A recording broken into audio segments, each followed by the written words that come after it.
कहानी की शुरुआत में ओजिन हमें बता रहा होता है कि कम से कम 1 वीक निकल चुका है मॉकडाउन के गेट में से मुझे आए हुए, और मैं तब से किसी और गेट के अंदर भी नहीं गया हूँ। मैं सिर्फ अपने घर पे ही हूँ, और इसका रीज़न ये है कि मैं अपने स्पेयर के साथ बहुत अच्छे से प्रैक्टिस कर रहा हूँ। और वो हमें दिखाया जाता है कि जो ओजिन होता है वो अपने स्पेयर के साथ प्रैक्टिस कर रहा होता है, और अचानक से वो छलांग मारता है, बहुत ही ऊँचा चला जाता है। और वो बता रहा होता है कि मैं बस अपने बॉडी और माना को यूज़ करना सीख रहा हूँ। मैं यूज़ टू होना चाहता हूँ अपने इस माना और बॉडी से हो, क्योंकि जो मैं बहुत ही तेज़ी से मैंने अपनी स्ट्रेंथ को 3 स्टार पे इम्प्रूव कर लिया है, और इसलिए मेरे को बहुत मुश्किल हो रही थी अपना माना और बॉडी को एक साथ यूज़ करने में। इसी टाइम हमें थोड़ी देर बाद का सीन दिखाया जाता है जहाँ वो नहा रहा होता है, शॉवर ले रहा होता है, और वो बोल रहा होता है कि लायरा का स्टिग्मा सच में बहुत ही ज़्यादा ओवर पावर है।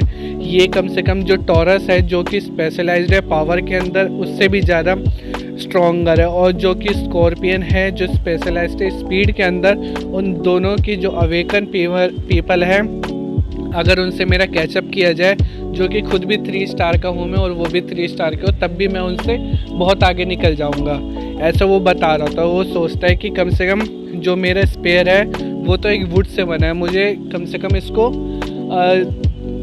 अपग्रेड करना पड़ेगा मेरी स्किल टाइप के हिसाब से, क्योंकि मेरी स्किल जो है वो लाइटनिंग की है। और वो देखता है कि जो सामने उसके नोना होती है वो उसे बुला रही होती है। वो बोल रही है कि तुम्हारा हो गया नहाना, तो इधर आओ मेरे पास बैठो आके। हमें दिखाया जाता है कि वो वहाँ लेट जाता है और नोना उसके बैक मसाज दे रही होती है, और वो बोलती है क्या तुम्हें बहुत अच्छा फील हो रहा है। इसी टाइम वो जो ओजिन होता है वो उसकी तरफ देखता है और बोलता है कि तुम मुझे अचानक से ये मसाज क्यों देने लग गई हो। इसी टाइम जो नोना होती है उसके वो बोलते हैं तुम कंप्लेन क्यों कर रहे हो, शांति से चुप रहो। और वो बोलता है कि ये अच्छा है ना। इसी टाइम वो जो ओजिन होता है वो बोलता है कि नहीं ये तो अच्छा ही है। इसी टाइम जो नोना है उसके बोलते शट अप, चुप रहो ऐसे। और मन में सोच रहा होता है ओजिन कि ये कुछ भी बोलती रहती है लेकिन ये सही में अपना एफर्ट डाल रही है इस मसाज के अंदर, और मुझे बहुत ही अच्छा फील हो रहा है। इसी टाइम ओजिन बोलता है कि नोना ऐसे मत करो, मैं मर जाऊंगा इस टाइप से, तो आई एम गोना डाई, ऐसे बोल रहा होता है। इसी टाइम जो नोना होती है उसके बोलते हैं क्या तुम्हें अच्छा फील नहीं हो रहा, तुम ऐसी चीज़ें क्यों बोल रहे हो फालतू की। इसी टाइम अचानक से वो अपने स्टिग्मा यूज़ कर देते हैं, बहुत ज़ोर की पावर निकलती है। जो ओजिन होती है उसकी बुरी हालत हो जाती है, वो बहुत ज़ोर की चिल्लाता है कि नोना सही में अब तो मैं मर ही जाऊँगा, प्लीज़ ऐसे मत करो। इसी टाइम जो उसके नोना होते हैं वो बोलते हैं कि चुप रहो, चुपचाप से ड्रामेटिक होना बंद करो, ये ड्रामा करना बंद करो। इसी टाइम हमें कुछ देर बाद का सीन दिखाया जाता है। ओजिन अपने बैग लेके बैठा होता है और वो बोल रहा होता है कि क्या तुम भूल चुके हो तुम कौन हो, तुम्हारी स्ट्रेंथ इस वर्ल्ड से भी अदर है, आउट ऑफ वर्ल्ड है, तुम्हारी स्ट्रेंथ बहुत ही ज़्यादा है। इस टाइम उसके नोना बोलते कि चुप रहो, तुम क्राई बेबी बनना बंद करो, छोटे बच्चे की तरह एक्टिंग करना बंद करो, और वैसे भी बहुत अच्छा है, इस बार मैं बहुत आराम से करूँगी, इसलिए आ जाओ वापस से मसाज करो। ओजिन रोता हुआ बेचारा उसकी तरफ देखता है और देखता है कि जो उसके नोना होते हैं वो सैड हो चुके होते हैं थोड़ी सी। इस टाइम वो सोचता है मन में, अरे मुझे पता है जो नोना है वो कम से कम जब अवेकन हुए थे तो 7 स्टार पे जा चुकी थी, और लेकिन अब वो अपनी जो उसका स्टिग्मा है वो उसका जो आधा भी यूज़ नहीं कर सकती है, इसलिए मुझे ऐसा नहीं कहना चाहिए। क्या मैंने इसकी फीलिंग है जो हर्ट कर दी है, क्या मैंने कुछ गलत कह दिया। इसी टाइम वो बोलते हैं हे इधर देखो। इसी टाइम उसकी नोना बोलती है कि सुनो, क्या तुम जो जब से अवेकन हुए तो मनी कुछ ज़्यादा ही कमाने लग गए हो, तुम अच्छा खासा कमा लेते हो क्या, ऐसे वो बोलता है। तो उसका जो ओजिन होता है वो बोलता है हाँ कम से कम टन्स तो कमा ही लेता हूँ, ऐसे बोलते हैं। और इस टाइम जो उसके नोना होते हैं वो थोड़े सैड हो जाते हैं और वो बोलते हैं क्या सही में। तो फिर वो बोलती है कि तो फिर इस हिसाब से तो हमें लगता है हम लोग इस तरह नहीं रह सकते ज़्यादा टाइम तक, हम इतने दिन से जो रह रहे एक साथ में, ऐसे हम आगे और नहीं रह पाएंगे, मुझे ऐसा लगता है। इसी टाइम जो ओजिन होता है वो सैड हो जाता है और उसकी तरफ देखता है और वो बोलता है कि नहीं नहीं ऐसी बात नहीं है। इसी टाइम वो मन में सोचता है कि जब मैं जल्दी अपना जो 10 बिलियन वॉन का गोल है उसको अचीव कर लूँगा तो सब कुछ चेंज हो जाएगा और सब कुछ हट जाएगा, मतलब ओवर हो जाएगा, ऐसा वो बोलता है अपनी नोना को देख के। इसी टाइम उसकी नोना सैड होती है और वो उसकी तरफ हैंड करती है और उसे मारती है फिर से बैक पे और बोलती है हे तुम चुप रहो पागल कहीं के, तुम इतना जल्दी से सीरियस क्यों हो जाते हो, मैंने तो बस ऐसे ही कहा था। इसी टाइम ओजिन बोलता है कि नहीं नोना प्लीज़, ये दर्द हो रहा है बहुत जोर की, चिल्ला रहा होता है। और इसी टाइम उसके फ़ोन पे एक कॉल आता है जो वही टीम लीडर हुमैन होता है जिसने इसका टेस्ट लिया था। तो वो बोलता है ओजिन कि रुको मुझे ये कॉल लेना पड़ेगा। इसी टाइम वो बाहर चले जाता है और वो बोलता है हेलो टीम लीडर। तो वहाँ से टीम लीडर भी बोलता है कि हेलो और मुझे तुमसे कुछ बात करनी है, मुझे बहुत ही ज़रूरी तुमसे बात करनी है, ऐसा वो बोल रहे होते टीम लीडर। और वो बोलता है कि इधर बहुत ही ज़रूरी एक काम आ गया है मुझे तुम्हारा। और इसी टाइम जो ओजिन होता है वो मन में सोचता है क्या एक काम, यहाँ पे तो बहुत ही ज़्यादा चीज़ें हैं मेरे पास और टाइम भी बहुत कम है कि मैं अपने जो डार्क स्टार है उनसे कैसे निपटना उसके लिए अपनी जो रणनीति है एक टाइप की वो तैयार करूँ, ऐसे वो बोल रहा होता है। और वो बोलता है कि जब से वेगा है वो अपने फिज़िकल फॉर्म में नहीं आ सकती है तो इसलिए मेरे को जल्दी से ही पूरा करना पड़ेगा, वरना वेगा होती तो वो मेरी मदद कर सकती थी थोड़ी। इसलिए वो बोलता है कि सॉरी टीम लीडर, अभी मैं कोई भी जो आपका काम है उसे एक्सेप्ट नहीं कर सकता क्योंकि मेरी जो सिचुएशन है अभी थोड़ी अलग है। इसी टाइम जो वहाँ से टीम लीडर होता है वो बोलता है कि इसका रिवॉर्ड कम से कम 2 बिलियन है। इसी टाइम से जो ओजिन होता है वो फिर से वो भौंकने लगता है कुत्ते की तरह, एकदम वैसे वो करने लगता है पैसों के नाम से। इसी टाइम टीम लीडर बोलता है कि ये फिर से पागल हो गया कि मुझे लग रहा है। इसी टाइम जल्द से जल्द ओजिन बोलता है कि मैं जल्द से जल्द अभी एसोसिएशन में आ रहा हूँ, आप मेरे को सारी डिटेल वहीं बता दीजिएगा। बताओ अभी बंदा मना कर रहा था तो तुरंत पैसों के नाम सुनता ही भाग के चला गया वहाँ पे। इसी टाइम हमें कुछ देर बाद का सीन दिखाया जाता है जो कि एसोसिएशन का होता है। इसी टाइम वो वहाँ पे बोलता है कि टीम लीडर आप बहुत दिन हो गए आपसे मिले हुए, तो आप कैसा कर रहे हैं। इसी टाइम जो ओजिन होता है वो बोलता है कि मेरे पास कुछ है जिससे पहले आप मुझे अपने काम बताएं, उससे पहले मुझे आपको कुछ बताना है, ये बहुत ही ज़रूरी बात है। इसी टाइम जो टीम लीडर होता है वो बोलता है हाँ बिल्कुल बताओ ना क्या बात है। तो ओजिन उसे एक पेपर पे स्टिग्मा का कोई ड्रॉ दिखाता है और वो बोलता है कि आपने कभी ये स्टिग्मा इससे पहले कहीं देखा है। तो टीम लीडर बोलता है कि रुको मुझे एक बार चेक करने दो। फिर वो अपने टैब पे चेक कर रहा होता है और फिर बोलता है हाँ ये तो ऑल का स्टिग्मा है। ऑल का स्टिग्मा बता रहा होता है वो उस वाले जो ड्रॉ करके लाया होता है ना ओजिन उसको। और ओजिन बोलता है कि आप कुछ जानते हो उसके बारे में। और जो हमारे टीम लीडर होता है वो बोलता है कि नहीं ज़्यादा तो नहीं, लेकिन मेरे को ये पता है कि जो ऐसा स्टिग्मा है उनमें से जो कि भुला दी गई है, फॉरगेटन स्टिग्मास में से है कि। इस टाइम ओजिन बोलता है क्या फॉरगेटन स्टिग्मा।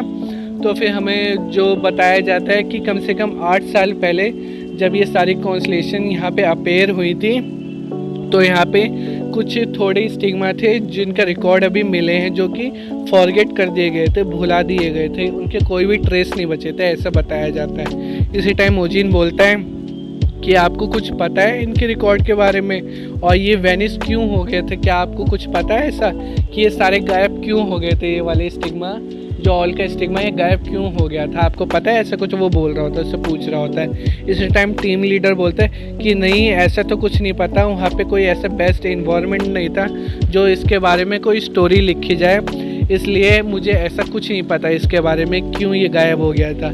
इसी टाइम ओजिन मन में सोचता है कि यानी जो ऑयल स्टिग्मा है ये 8 साल पहले का है, तो यानी कि जो डार्क स्टार सोसाइटी है वो भी कम से कम इतनी पुरानी हुई होगी और ये कोई न्यू ऑर्गेनाइजेशन नहीं है और ये बहुत ही ज़्यादा लार्ज ऑर्गेनाइजेशन है। मुझे कम से कम बहुत ही मुश्किल से इनको डील करना पड़ेगा। मैंने बहुत ही कम एंटिसिपेट कर लिया था इन लोगों को, मुझे इनके बारे में तैयार रहना पड़ेगा, मुझे बहुत अच्छे से तैयारी करनी पड़ेगी, ऐसा वो सोच रहा होता है। इसी टाइम टीम लीडर बोलता है क्यों क्या कुछ हुआ था तुम्हारे साथ ऐसा। इसी टाइम ओजिन बोलता है कि हाँ कुछ ज़्यादा नहीं, मेरी एक आर्ग्यूमेंट हो गई थी जिसका नाम योजिन बताता है वो कुछ दिन पहले एक गेट के अंदर, और वो उसने अपने आप को डार्क स्टार सोसाइटी का मेंबर बताया था, ऐसे वो बताया था टीम लीडर को। और टीम लीडर बोलता है क्या डार्क स्टार सोसाइटी। इसीलिए इसके बाद जो ओजिन होता है वो बोलता है हाँ मैंने इसलिए बहुत ही ज़्यादा क्यूरियस था इसके बारे में, इसलिए मैंने आपसे पूछा। इसी टाइम जो टीम लीडर होता है वो बोलता है अच्छा ठीक है मैं इस बारे में देखूंगा, इस मैटर के बारे में कौन है ये ऑल और डार्क स्टार सोसाइटी जो भी है इसके बारे में देख के तुम्हें बताऊंगा। इस टाइम जो हमारा ओजिन होता है वो उसे थैंक यू बोलता है और वो बोलता है कि आपका क्या काम था, मुझे आप उसके बारे में थोड़ी डिटेल दीजिए, बताइए। तो टीम लीडर बोलता है कि जो हमारा क्लाइंट है वो एक वेलेला गिल्ड में से है। इसी टाइम ओजिन बोलता है कि वेलेला गिल्ड ये तो एक मैंने इसके बारे में ज़्यादा नहीं सुना कुछ गिल्डों में, ये क्या है। इसी टाइम टीम लीडर बोलता है कि हाँ ये अभी नया राइज होना चालू हुआ। ये गिल्ड कम से कम सारे जितने भी इसके अंदर मेंबर हैं वो सारे इलाइट्स हैं और सारे के सारे ये बोलते हैं कि हर कोई मेंबर जो इनका है बहुत ही ज़्यादा टैलेंटेड है, और जो इनका गिल्ड मास्टर है वो तो मोस्ट पावरफुल है इनमें से। और जो इनका गिल्ड मास्टर है इतना पावरफुल है कि उसे हम कंसिडर कर सकते हैं एक 7 स्टार अविकन के नाम से। इसी टाइम ओजिन बोलता है क्या 7 स्टार? इसी टाइम 7 स्टार के बारे में बताया जाता है ये वो ह्यूमन होते हैं जिन्होंने अपने लिमिट पास कर दी होती है ह्यूमन की, जो ह्यूमन की लास्ट लिमिट है उसको भी पास कर चुके होते हैं, और ये सबसे ज़्यादा पावर अपने आप को प्रोसेस करते हैं, ऐसा बताया जाता है। ओजिन बोलता है कि हाँ मैंने सुना था इन सब में से हमारे कोरिया में से, और यानी कि अब जो हमारा है सेकंड 7 स्टार कोरिया में से ही बनने जा रहे हैं मेंबर, ऐसा वो बोल रहा होता है। इसी टाइम ओजी जो हमारे टीम लीडर होता है वो बोलते हैं कि चलो ठीक है वापस से अपने क्वेस्ट पे आते हैं, जो हमारा काम है उस पे आता है वापस से, कि जो हमें मिशन मिला है वो एक मिसिंग पर्सन को फाइंड करने का, जो कि एक गेट के अंदर है, इसलिए हमें एक स्किल्ड अवेकन चाहिए था तुम्हारे जैसा। तो ओजिन मन में सोचते कि अच्छा जो हमें मिशन पर्सन को ढूंढना है इसलिए इसका रिवार्ड जो है इतना 2 बिलियन है, इसलिए इसका रिवार्ड ज़्यादा है। और जो टीम लीडर होता है वो बताता है जो पर्सन है वो 6 नवंबर में से मिसिंग है, और इसके एग्जैक्ट लोकेशन तो नहीं पता कि वो कहाँ देखा गया था, लेकिन हम ऐसा कह सकते हैं जो ये है इंचोही के अंदर 1 से 2 स्टार के गेट के अंदर देखा गया था, ऐसे बताता है। इंचोही नाम का स्टेट बताता है। इसी टाइम ओजिन जो अपने मन में सोचते कि अरे ये तो वही ग्राउंड है ना जहाँ पे मैं पीपल को स्कैम किया करता था बहुत सालों से, तो मेरे लिए आसानी रहेगा, ये मैं कम से कम 3 दिन के अंदर तो पूरा कर ही लूँगा इस काम को। इसी टाइम टीम लीडर उसकी और डिटेल देता है और वो बताता है जो पर्सन मिसिंग हुआ है वो एक मेल है, वो कम से कम 20 साल का होगा, और उसकी जो हाइट है 82 सेंटीमीटर है, और उसके ब्राउन हेयर है और फिट बॉडी है, और उसका नाम है ली सिन ह्यूक। वो जैसे ली सिन ह्यूक का नाम लेता है वो ओजिन एकदम चौंक जाता है। आपको तो पता ही होगा ये ली सिन ह्यूक कौन है, जिसके जगह हमारा ये ओजिन रिग्रेस हो गया था और इसे पावर मिला था, लेकिन एक्चुअल में हुआ था ली सिन ह्यूक रिग्रेस। तो उसी टाइम पे बताया जाता है कि ली सिन ह्यूक का नाम सुनते ही ओजिन एकदम से शॉक में आ जाता है, और टीम लीडर बोलता है क्या तुम्हें लगता है कि तुम इसे ढूंढ लोगे? इसी टाइम ओजिन की तो हालत ही ख़राब हो जाती है, और वो मन में सोचता है क्या ली सिन ह्यूक को ढूंढना है मुझे? वो बोलता है कि ली सिन ह्यूक तो ऑलरेडी ही। तो इसी टाइम दोस्तों हमारे यहाँ पे ये वाला चैप्टर ख़त्म होता है। आपको क्या लगता है ये ली सिन ह्यूक को ढूंढ लेगा या क्या कहानी बनाएगा आपको? ये स्टोरी तो और ही ज़्यादा इंटरेस्टिंग होती जा रही है। तो प्लीज़ अगर आपको ये अच्छी लग रही है तो प्लीज़ वीडियो को लाइक कीजिए, चैनल को सब्सक्राइब कीजिए, इसका नेक्स्ट पार्ट कल आ जाएगा, तो प्लीज़ सपोर्ट कीजिए।